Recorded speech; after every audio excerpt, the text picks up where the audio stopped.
All right, what's going on YouTube? This is BoxingWave. Very, very long overdue video. Let's talk 140. Okay. So this past weekend we got Jose Ramirez stops. He stops Maurice Hooker. Okay. I did a last minute prediction video. I was wrong. I picked Maurice Hooker last minute. Changed my opinion. Okay. I had Jose Ramirez first. Went and did film study. Switched it over to Hooker. Sometimes it happens that way, all right? Very action-packed fight. One of the better fights of the year that I've seen so far. Um, it was just a good clash, and I told you guys it was going to be a good clash. I know a lot of people didn't care for the fight. I got some comments. People weren't really caring about the fight that much, and a lot of people were, all over this Dillian White thing. So the fight was kind of overlooked because everybody was talking about the Dillian White situation, okay? Plus, not only that, but Tank Davis had a fight card also on Showtime at the same time. All right, so um, let's talk about the fight a little bit. It seemed, I haven't watched this since the night of the fight, but one thing I do remember is that Ramirez, I like when a fighter can come out and not fight the exact same way like they do in every other fight. Because I could recall I wasn't impressed with his last fight. Um, and I also, just nitpicking and stuff, looking at other fights. I thought Maurice and his lateral movement and his long arms and reach and his jab, I thought I thought Jose was gonna have a hard time getting in and getting closer without, taking a lot of punishment. I thought he was gonna have time, like a hard time. I think he was gonna take too much punishment down the line, and that's why I kind of rolled with Maurice Hooker, in my final prediction. But right away in the opening round, I just like Maurice Hooker looked a little nervous, and he tripped up a few times. His balance seemed to be very off. And Jose just looked like real confident, really real. He looked like he was in beast mode. He had a nice bounce, and just his fainting game was really on point because he would definitely make Maurice Hooker jump to him a lot. You know, Maurice wasn't throwing a jab out there like he should have, and it didn't really matter because Jose was looking to counter over the top with those jabs anyway. But I like Jose. I like his bounce. I like this time, and I think he was very very impressive in this fight. Uh,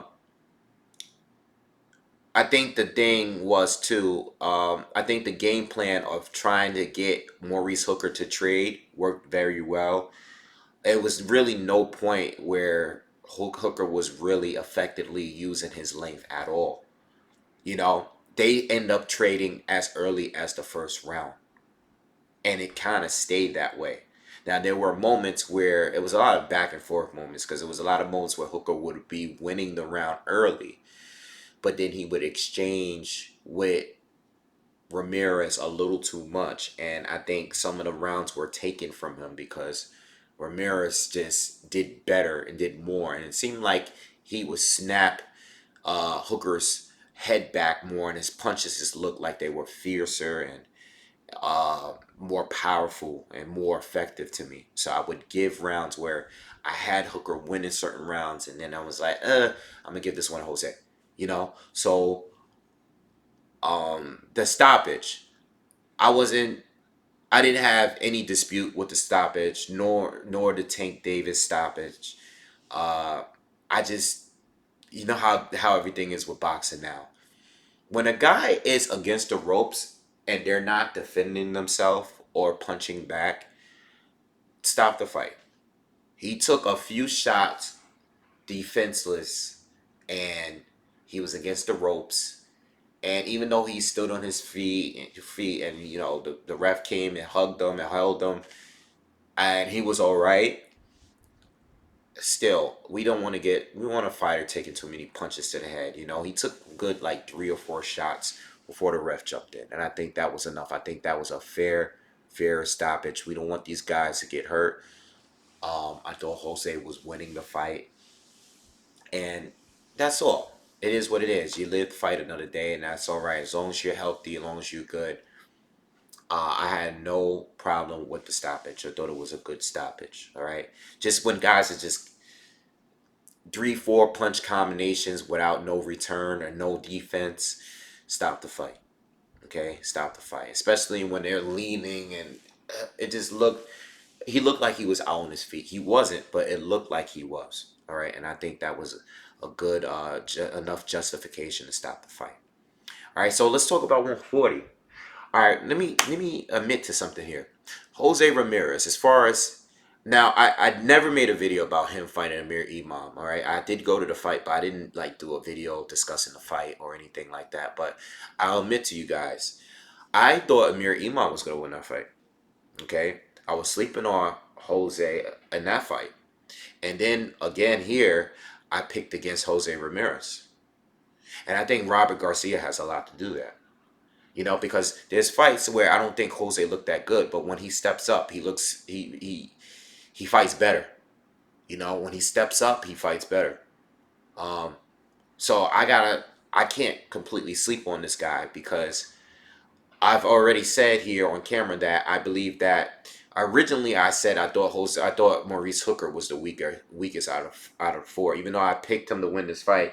Originally, when I did the Regis Prograis, Josh Taylor video or whatever video I did recently about 140, what I think my ranking of best to worst, I had Regis Prograis at number one, Josh Taylor at number two. This is all based on the eye test, by the way. All right, this is not resumes or anything. It's just who I think is personally is the best. I had Josh Taylor number two. I had Jose Ramirez three, and Maurice Hooker four. All right, and I even said something about Ivan Baranchek possibly being better than both Jose Ramirez and Maurice Hooker, in my opinion. I said that in the video. Okay, now we're yet to see that, but that was just my opinion. I actually said that. Um, it really makes for a good conversation about this division because I personally think that this may be the best division, arguably. Not as far as talent, okay, because I do believe that there's a lot of guys, there's a few guys, before we get to whoever the best is at 140, there's a few guys at 147 that are, I believe, off top is better than the best guy that's at 140, whoever it is. You know?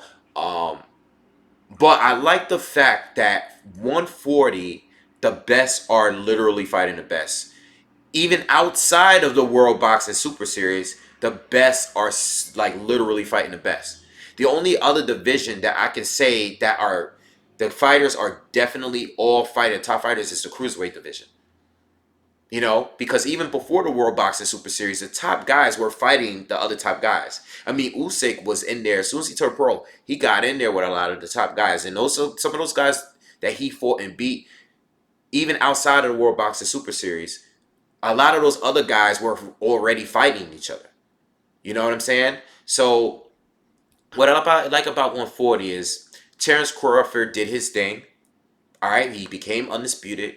He went up in weight, went up to 147, but it didn't take long for these other five fighters to get in the ring and start fighting, and you have unification matches.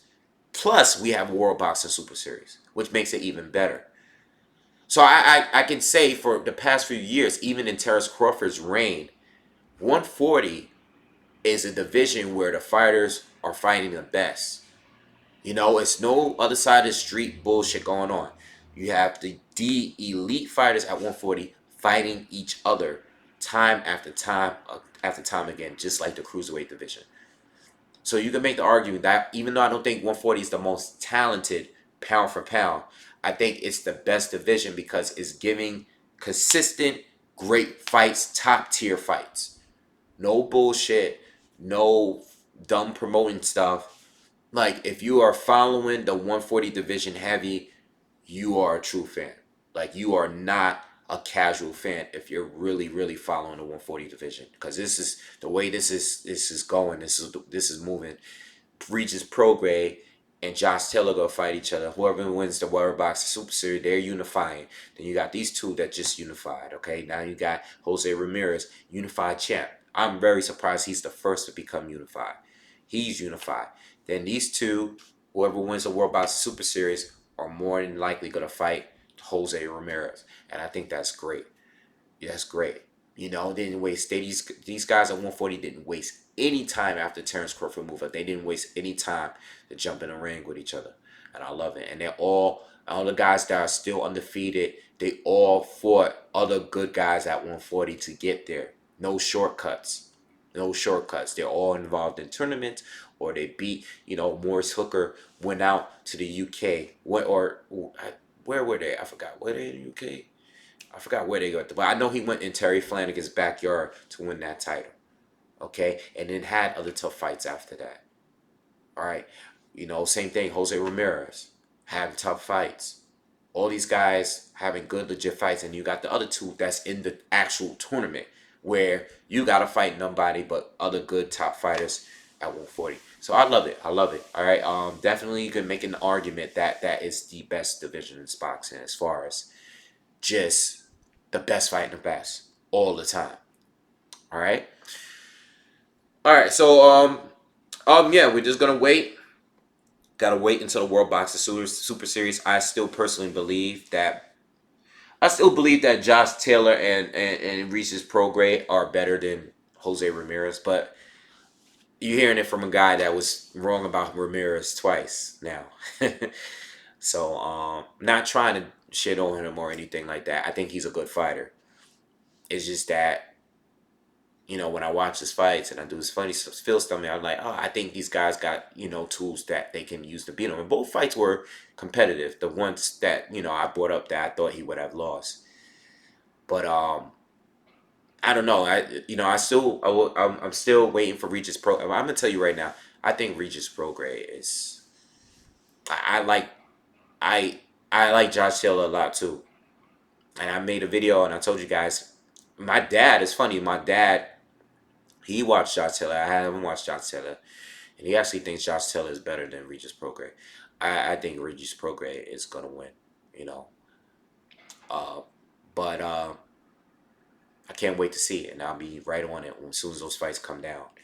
All right. So anyway, let me know what you guys think in the comments. Make sure you guys subscribe if you haven't. Have to donate. You know, leave your thoughts in the comment. Everything. You know. And I'll see you guys on the next one. Peace.